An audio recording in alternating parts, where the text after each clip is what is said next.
Ce journal vous est offert par DACO SARL, société d'expertise comptable et de fiscalité.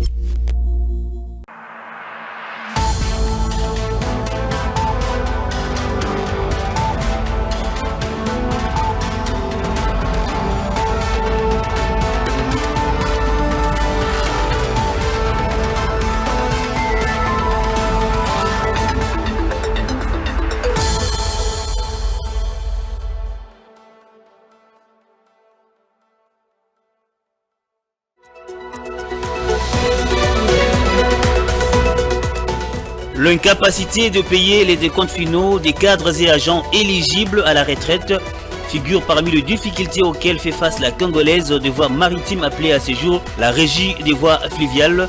Affirmation révélée ce mardi 12 mars 2024 par les présidents du conseil d'administration de cette entreprise publique, Christopher Ngoyi, qui a par ailleurs rappelé les rôles majeurs que joue la Congolaise de voies maritimes dans l'entretien efficace des biefs maritimes.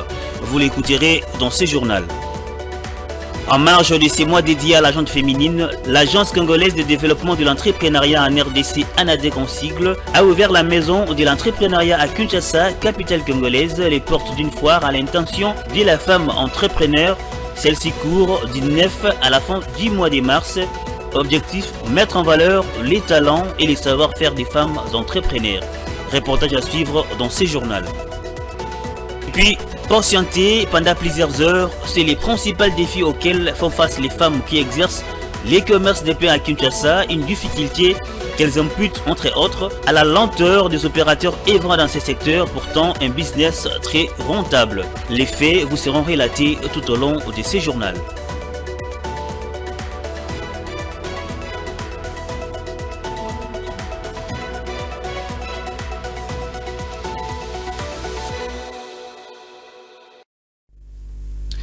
Et voilà tout pour les titres, mesdames et messieurs. Bienvenue dans cette grande édition du journal sur Ecofin Télévision. Je l'ai évoqué à la vitrine de ce journal, l'incapacité de payer les décomptes finaux des cadres et agents éligibles à la retraite figure parmi les difficultés auxquelles fait face la Congolaise des voies maritimes, la nouvelle dénomination de la Régie et des voies fluviales. C'est ce qu'a révélé ce mardi 12 mars 2024 le président du conseil d'administration de ces entreprises publiques, Christopher Ngoyi, a rappelé par ailleurs les rôles majeurs que joue la CVM dans l'entretien efficace des biefs maritimes. On l'écoute dans cet extrait choisi par Philo Chiloba et Ruben Manata. Nous sommes en train de travailler pour remettre l'entreprise sur les rails. Vous savez que c'est l'État qui est l'actionnaire unique. Nous avons trouvé l'entreprise avec un passif très lourd. Il y a un grand nombre important de travailleurs qui doivent aller à la retraite et qui ne sont pas allés parce qu'il n'y a pas les moyens pour pouvoir leur payer le décompte final. Et cela constitue une charge très énorme pour l'entreprise. On a trouvé un matériel vieillissant, toutes ces taxes que les bateaux qui entrent payent, mais je pense que ce n'est pas assez suffisant. Pourquoi? Parce que le taux de taxation est resté le même depuis des décennies. Alors que partout ailleurs, on a dû actualiser, où les taux sont indexés. Mais chez nous, ce n'est pas indexé, c'est resté le même, ce qui fait qu'à un certain moment, même la FEC, à travers ACAD, a été obligée de nous venir à la rescousse. L'État devrait penser à nous décharger de ce lourd fardeau des travailleurs, parce qu'il n'y avait pas eu, avant notre arrivée, nous avons trouvé qu'il n'y avait pas une politique assez structurée de la mise en retraite des travailleurs. Et Dieu merci, peu avant notre arrivée, sous la houlette du président de la République, la CVM avait acquis une nouvelle drague, une drague, bien sûr d'occasion, surnommée drague Félix-Antoine Tshisekedi-Tshilombo. C'est elle qui permet à l'entreprise de s'acquitter de ses obligations. Avec le soutien de différents partenaires, moi également, avec le conseil d'administration que je préside, nous mettons les bouchées doubles pour maintenir la quiétude pour entretenir la dynamique portée vers la remise en état de l'entreprise. Je l'ai également évoqué au sommaire de ces journaux en marge de ces mois dédiés à la gente féminine. L'Agence nationale de développement de l'entrepreneuriat en République démocratique du Congo, ANADEC en sigle, a ouvert à la maison de l'entrepreneuriat à Kinshasa les portes d'une foire à l'intention de la femme entrepreneur. Elle court du 9 à la fin du mois de mars. Objectif, mettre en valeur le talent et les savoir-faire des femmes entrepreneurs.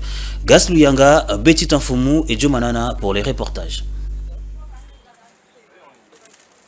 Déterminée à promouvoir l'entrepreneuriat de femmes, l'Agence nationale de développement de l'entrepreneuriat en République démocratique du Congo, ANADEC, organise à l'intention de femmes une série d'activités en marge du mois dédié à la femme. Exposés, panels, formations, informations liées à l'entrepreneuriat dans le but de booster les femmes entrepreneurs congolaises. Justine Ndinga, responsable de la direction urbaine Kinshasa, invite les Congolaises à venir nombreux. J'invite toutes les mamans congolaises de venir à la maison de l'entrepreneuriat. C'est votre maison. Passez, et surtout les femmes entrepreneurs aussi, passez ici pour voir ce que nos sœurs, nos mamans sont en train de faire. Et toutes les mamans qui puissent passer, sinon partage d'expérience aussi, sinon s'inspirer aussi de ce que font les autres pour que dans l'avenir, elles aussi, qu'elles puissent aussi participer à de telles assises. Il y a l'exposition vente, il y a une série d'activités, il y a des exposés, des panels, des formations, informations liées à l'entrepreneuriat pour pouvoir booster les femmes entrepreneurs congolaises. Elle est chargée, c'est l'ANADEC, de favoriser la création de 1,5 million d'entreprises de jeunes et de femmes dans les 10 prochaines années, d'où l'appel de cette structure aux Congolais à venir nombreux visiter, car c'est, dit-elle, qu'elles seront excitées. Ouverte depuis le 9 de ce mois, cette foire va devoir fermer ses portes jusqu'à la fin de ce mois dédié à la femme. Dans le même chapitre, au cours de cette foire de l'Agence nationale de développement de l'entrepreneuriat congolais, les femmes entrepreneurs ont rendu hommage aux organisateurs tout en invitant les femmes à s'adonner davantage et à celles qui traînent encore les pieds, à ne pas hésiter à apprendre un métier. On les écoute. D'abord, je remercie ANADEC pour ces beaux cadres, pour de nous avoir honorés, nous les mamans. Il nous a donné ces cadres pour le mois de mars. Nous sommes en pleine activité, exposition, parrainée par notre parrain qui est l'ANADEC. Nous sommes dans l'agroalimentation, l'agro-transformation, tel que vous pouvez le voir. Ça, ce sont nos produits. Ça, c'est du piment, purée des piments, produit par Jeffco. Et ça, c'est des piments huilés. Donc, regardez, nous faisons la transformation. Ça, c'est les fumbois séchés. Une structure dans laquelle nous donnons des formations. Nous poussons aux femmes à faire quelque chose de ses propres mains, à transformer quelque chose de ses propres mains pour être un peu indépendant, pour ne pas être là toujours à attendre que les hommes, ton mari peut-être t'aide à quelque chose, mais déjà avec tes mains, tu peux faire quelque chose qui peut te procurer de l'argent pour pouvoir aussi t'en sortir et te compléter dans un foyer. Comme ça, grâce à ANADEC, nous allons être boostés, nous allons arriver à atteindre les objectifs poursuivis, quoi. Nous n'allons pas nous limiter seulement à vendre ici. Nous pouvons aussi aller très loin. Nos produits peuvent aussi être exportés. L'impact des startups dans l'économie congolaise n'est que très peu remarquable. Cela ressort d'une observation faite ce mardi 12 mars 2024 par les jeunes entrepreneurs congolais, en cause notamment les manques d'informations mais également des formations dont font montre les start-upers de la République démocratique du Congo. Divine Mwenze. La portée économique de start-up sous d'autres cieux, bien que souvent de petite taille, est très efficace. Selon une étude de l'OCDE, les start-up sont considérées comme les principaux moteurs de la création d'emplois et de l'innovation dans les économies développées. En République démocratique du Congo, la réalité semble être différente. Cela non seulement au regard de l'absence de ces jeunes entreprises que l'on trouve à foison, mais plutôt d'un manque de formation et d'information suffisante à ces startups. C'est l'avis de Jean-Claude Bangakani, entrepreneur digital. Le réel problème aussi, c'est l'information. C'est l'information. Aujourd'hui, beaucoup de gens, ils ont Internet, mais ils sont fermés. Parce que l'idée, c'est que une fois que vous avez Internet, il faudra que vous puissiez être en mesure de s'ouvrir et d'aller capter des choses qui sont ailleurs et d'apporter ça ici au Congo et c'est faire de l'argent au travers de ça. Étant un entrepreneur au Congo, nous devons déjà cultiver cet état d'esprit-là qu'on doit arriver à tourner sans pourtant que l'État apporte nécessairement des éléments où peut-être nous estimons peut-être l'argent ou quelque chose dans ce sens-là. Que chacun arrive à s'auto-prendre en charge, d'investir.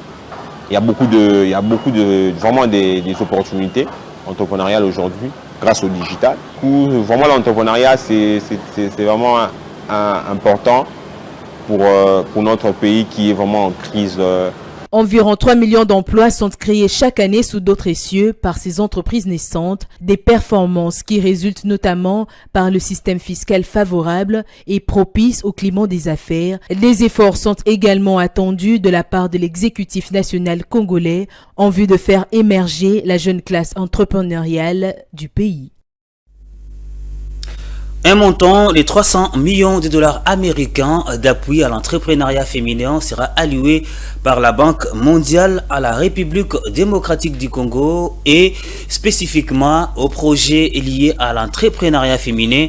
Le ministre de l'entrepreneuriat, petites et moyennes entreprises et PME l'a indiqué lors d'une récente cérémonie liée à l'entrepreneuriat des femmes. À propos, les femmes entrepreneurs seront sélectionnées sur base d'un projet convaincant pour bénéficier de ces fonds. Le détail est de Claude Congo. Dans le cadre de l'accompagnement de l'entrepreneuriat féminin, quelques projets sont en train d'être développés au sein du ministère de l'entrepreneuriat avec l'appui de partenaires techniques et financiers de ces ministères. Il s'agit notamment du projet Transform qui apporte à ce jour une enveloppe de 300 millions de dollars américains sur financement de la Banque mondiale. C'est ainsi que le numéro 1 de l'entrepreneuriat s'est rendu dans les installations de l'Agence nationale de développement de l'entrepreneuriat congolais, ANADEC, pour entre autres insister sur le bien fondé de l'entrepreneuriat féminin et de l'investissement en faveur de la femme congolaise. Comme promis par le président de la République dans l'axe 1 de sa vision pour un Congo uni, fort et prospère, consacré à la promotion de l'entrepreneuriat en République démocratique du Congo et après l'exécution satisfaisante du projet d'appui au développement des micro, petites et moyennes entreprises PADEM-PME, le gouvernement de la République, par le truchement de mon ministère, lance les opérations de sensibilisation, identification et enregistrement des femmes micro-entrepreneurs pour le compte du projet Transform RDC. Le ministère de l'EPME, en collaboration avec plusieurs structures dont l'ANADEC, veulent ainsi œuvrer activement dans le pilotage de plusieurs projets dédiés à la promotion de l'entrepreneuriat féminin tels que le PADEM-PME pour les villes de Kinshasa, Goma, Lubumbashi et Matadi. Projet qui a comme objectif de soutenir la croissance des micro, petites et moyennes entreprises et d'accroître les opportunités d'emploi et d'entrepreneuriat pour les jeunes et les femmes. Tout à fait. Autre chose dans ce journal, la filière diamantifère d'exploitation industrielle a rapporté à la République démocratique du Congo environ 22 millions de dollars américains au cours de l'exercice 2023. Information tirée d'un document qui reprend les statistiques minières partielles et provisoires publiées le lundi 11 mars 2024 par la cellule technique de coordination et de planification aux minières. Les précisions de Igor Biwaka rendues par Betty Tanfoumou. Le diamant issu d'exploitation industrielle en République démocratique du Congo a généré, dans le caisse du Trésor public, 22 245 930 $ américains au cours de l'exercice 2023. Ces données émanent du document publié par la cellule technique de coordination et de planification minière. Dans ces tableaux, où sont tracés partiellement et provisoirement les statistiques minières du pays réalisées l'année dernière, l'on note une prépondérance d'expédition de cette matière au second semestre. Au cours de cette période, la République démocratique du Congo a expédié en valeur 14 205 011 $ américains, ce qui en quantité représente 1 036 021 carats de diamants. Par ailleurs, au premier semestre 2023, la filière diamantifère a réalisé un chiffre d'expédition noté à 8 040 918 $ américains, soit en quantité 598 449 carats de diamants. Ces exportations sont dominées d'après ce document par la société Sassima. Pour mémoire, ces chiffres provisoires de la CTCPM, comparés à ceux réalisés en 2022, accusent une profonde régression. En cette date, la filière industrielle du diamant avait expédié en valeur annuelle 62,3 millions de $ américains. Une contre-performance qui pourrait s'expliquer par les fluctuations de prix de matières premières sur le marché international.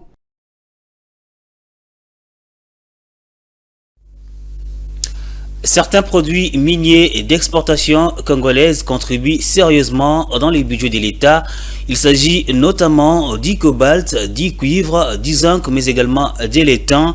Par conséquent, leur prix sur les marchés internationaux influence considérablement le budget national de la République démocratique du Congo, surtout que son économie est largement dépendante du secteur minier.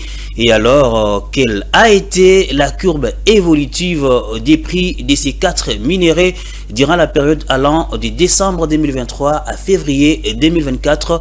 Élément de réponse dans ces commentaires.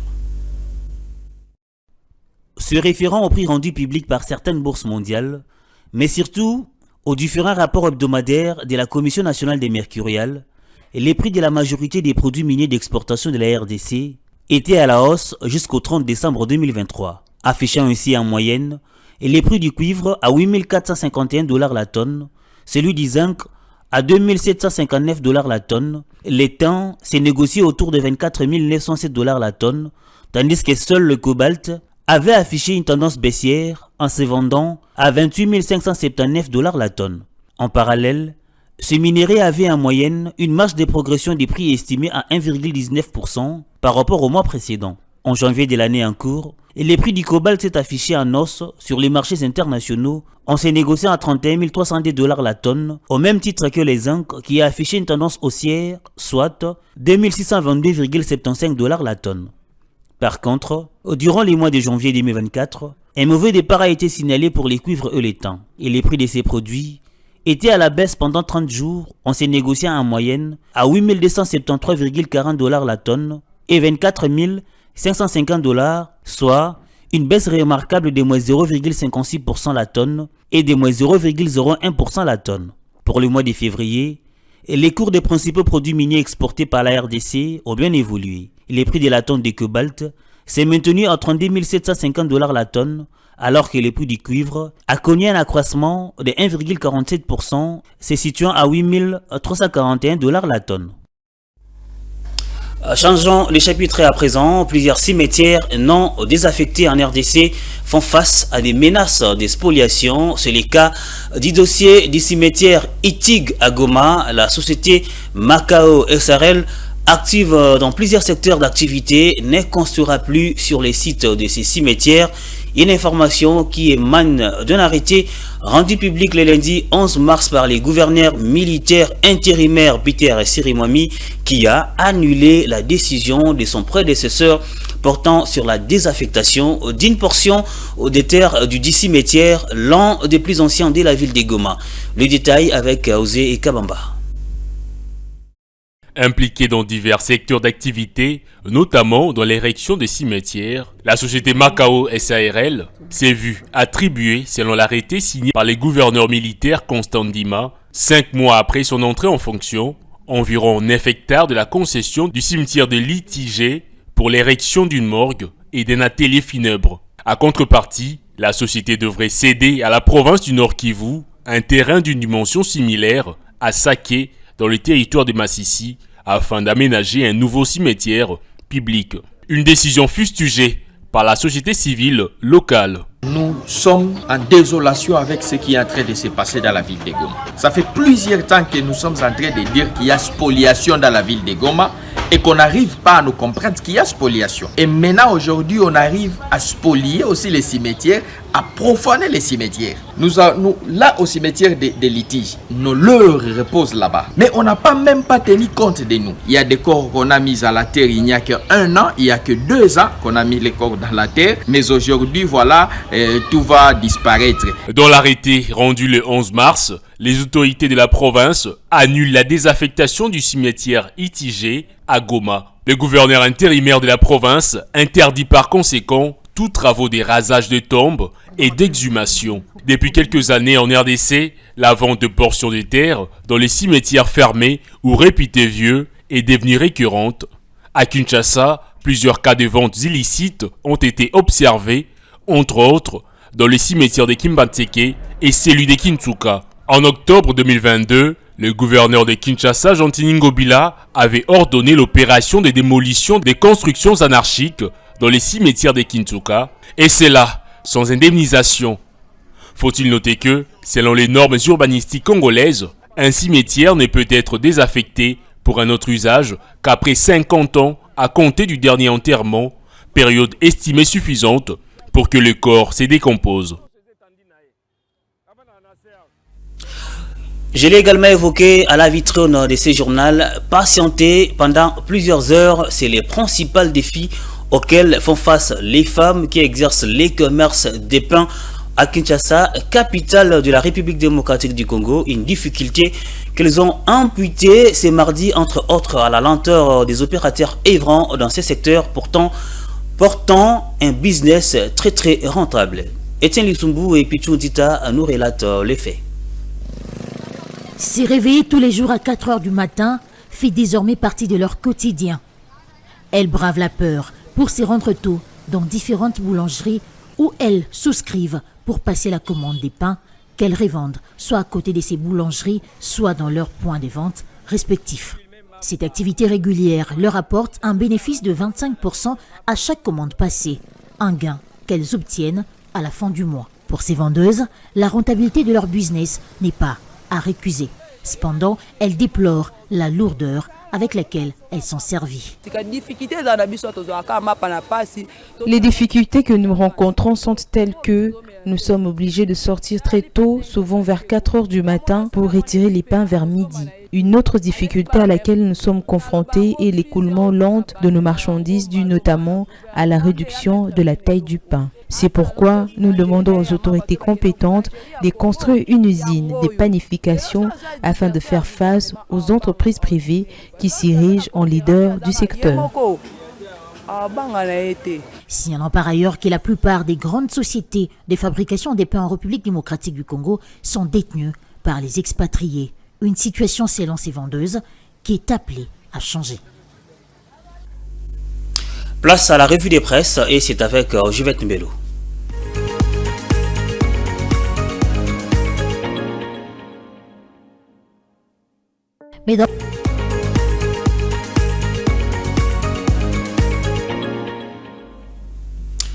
Si vous nous avez pris en cours de diffusion, voici ce qu'a été l'essentiel de ce journal.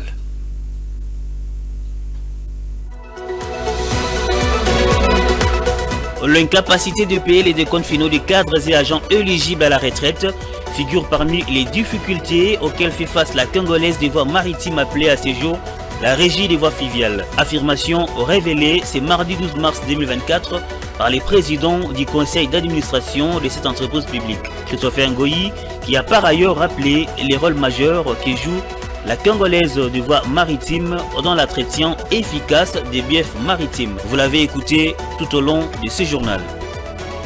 En marge de ce mois dédié à la gente féminine, l'agence congolaise, l'Agence nationale de développement de l'entrepreneuriat en RDC ANADEC a ouvert à la maison de l'entrepreneuriat à Kinshasa, capitale congolaise, les portes d'une foire à l'intention de la femme entrepreneur. Celle-ci court du 9 à la fin du mois de mars. Objectif: mettre en valeur les talents et les savoir-faire des femmes entrepreneurs. Vous avez suivi les reportages dans ce journal. Et enfin, patienter pendant plusieurs heures, c'est les principaux défis auxquels font face les femmes qui exercent les commerces des pains à Kinshasa, une difficulté qu'elles imputent entre autres à la lenteur des opérateurs œuvrant dans ces secteurs pourtant et business très rentable. Vous avez suivi les faits le long de ces journaux.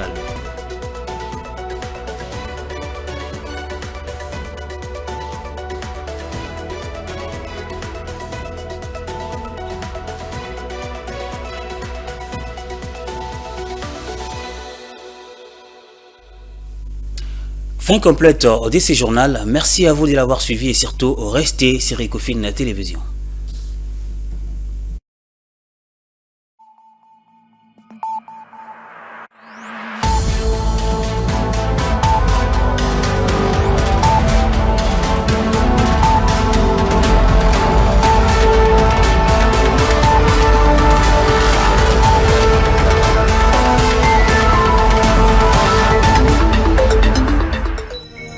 Ce journal vous a été offert par DACO SARL, société d'expertise comptable et de fiscalité.